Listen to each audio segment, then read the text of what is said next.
উত্তর দিনাজপুরের ইসলামপুর মহকুমা হাসপাতালে রোগীর মৃত্যুকে কেন্দ্র করে ব্যাপক উত্তেজনা ছড়ালো। মৃতের পরিবারের অভিযোগ, ভুল চিকিৎসার জেরে মৃত্যু হয়েছে রোগীর। অন্যদিকে চিকিৎসক ও স্বাস্থ্যকর্মীদের অভিযোগ, মৃত্যুর পর হাসপাতালের মধ্যে তাদের উপর হামলা চালানো হয়। পরিস্থিতি নিয়ন্ত্রণে নামতে হয় বিশাল পুলিশ বাহিনীকে।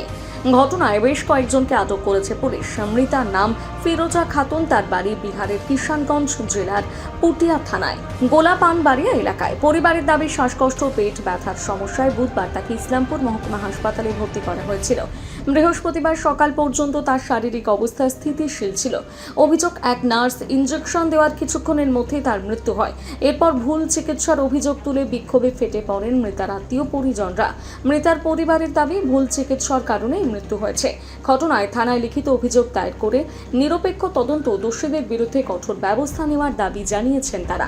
এই প্রসঙ্গে মৃত রোগীর আত্মীয় বলেন, গোসার আগে আমার হয়তো নাতি আর ছেলে হয়তো কিছু বলেছে, আমি ছেলে মারধর করেছে কি? ডক্টরকে মারধর করেছে? মজুরের কাছে বসেছিল, মজুরকে দেখাবো বলে পেশেন্টের কাছে যাবো, এর মধ্যে এইরকম এই মারপিট করা, ডাক্তারের গায়ে হাত তোলা হলো, সিস্টারের গায়ে হাত তোলা হলো।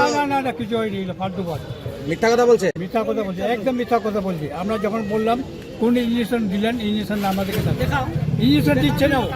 তো কি মনে করছেন, ভুল চিকিৎসা হয়েছে সেজন্য মারা গেছেন? ভুল চিকিৎসা। তা আপনারা কি কমপ্লেন করবেন, লিখিত কমপ্লেন করবেন? কবে ভর্তি করেছিলেন? কালকে কি নাম রোগীর? কি রোগীর নাম?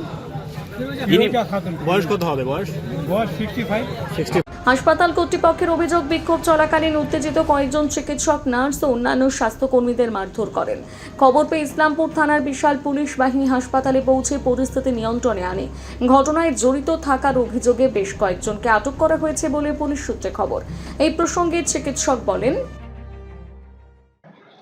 থানাকে তো জানানো হয়েছে, থানা এসছে, আমরা রিটার্ন জানাচ্ছি। আবার ডাক্তারবাবুর অবস্থা কেমন আছে? ট্রিটমেন্টের জন্য এমার্জেন্সিতে গেছে। কি নাম ডাক্তার? ডক্টর মৃগাঙ্ক শেখর ঘোষ। ঘটনার প্রতিবাদে নিরাপত্তার দাবিতে কর্মবিরতিতে সামিল হন হাসপাতালের চিকিৎসক, নার্স ও স্বাস্থ্যকর্মীরা। হাসপাতালের সামনে তারা বিক্ষোভ দেখান এবং হামলায় জড়িতদের গ্রেপ্তারের দাবি তোলেন। ইসলামপুর থেকে বিশেষ প্রতিবেদন, নিউজ টুডে।